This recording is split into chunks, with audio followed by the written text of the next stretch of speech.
Hey everyone, thanks for joining me today. Welcome to the channel, or welcome back to the channel. And my name is Joe, and I'm continuing my series of getting the house back to normal after Christmas. I know it's the end of January and I'm still doing that, but yeah, I still am. I've just been taking my time doing it. I have a lot of other stuff on my plate. But anyway, today what I'm going to be doing is I'm going to be working on just a sofa table that enters into the family room. So when you come in through the front door into the foyer, you can actually see straight through into the family room. So what I did is we have a sectional there, and the sectional juts out into the opening that goes into the family room. So what I always like to do is put a sofa table there so that it kind of makes you want to look into that room or come into that room, rather than just seeing like a mini wall because of the back of the sofa. The table behind the sofa will actually calm down that look of that, the wall that the sofa creates, and it makes it look very intentional that you want interest there, and to, like I said, to draw you into the room. Now this sofa table that I'm using is actually not a sofa table. It's actually two little bookshelves that I put together. And I had to do that because I'm using all my other sofa tables in other parts of the house. And I wasn't going to go out and buy another one because I don't need another one. So I thought I could use these two shelves together. Now, shelving always, for me, creates some kind of a problem, because what happens is, for me, I find, doing shelves very difficult and very time consuming in terms of thinking about what I'm going to put on there, because I don't want to clutter it up, number one, because it'll cause visual clutter. And then what will happen is, especially for a sofa table, you'll come in and you'll be like, I don't want to go in there, that looks like a mess.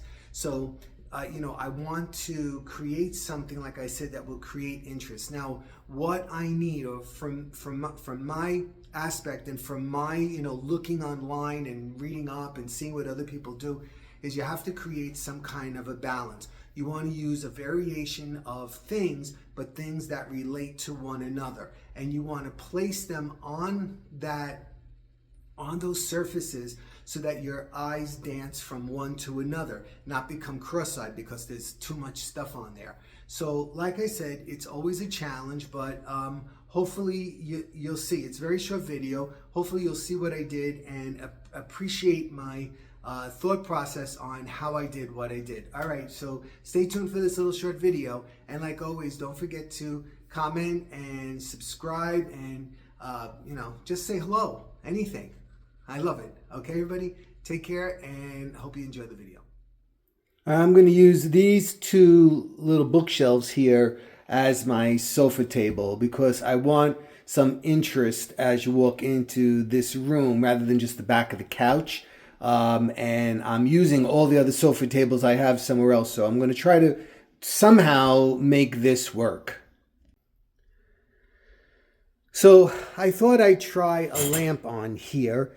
And I don't know why. My mother used to watch this guy called Christopher Lowell. I don't know if any of you ever heard of him. And as I was, doing stuff in the house, I used to listen to her laugh because he was funny, I guess.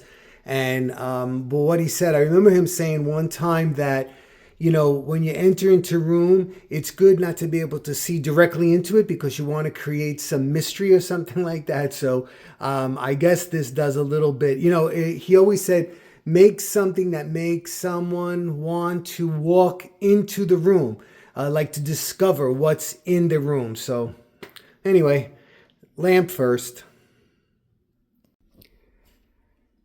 All right, I'm going to add some books on here, not like library-ish, but I want to add some books. And just like in the other room, if you caught that video, I went through my stash looking for black books with gold writing. Now I'm going to try to look for brown books. Starting down here in this lower shelf with these three brown books that don't look brown in the video, but they are brown. This one down here is just a little lighter, but they're all brown. So as you can see, I did what some people think is a sin. I turned the books the other way because the variation in color was driving me a little bit crazy. I can't stand visual clutter, and those variations in the color here, anyway, in this case, was giving me some anxiety. So as you can see, adding in some accessories here. I have that clock that we got in a yard sale during the summer. Here's a Lennox dish, and as you can see, what I'm trying to do is create balance between the shelves. So I'm using white objects. See that's a white on top of those books, and I have white on the other books. And then I vary the stacking of the books, horizontally or vertically, and I use that little box there as also a to mimic the height of the horizontal books.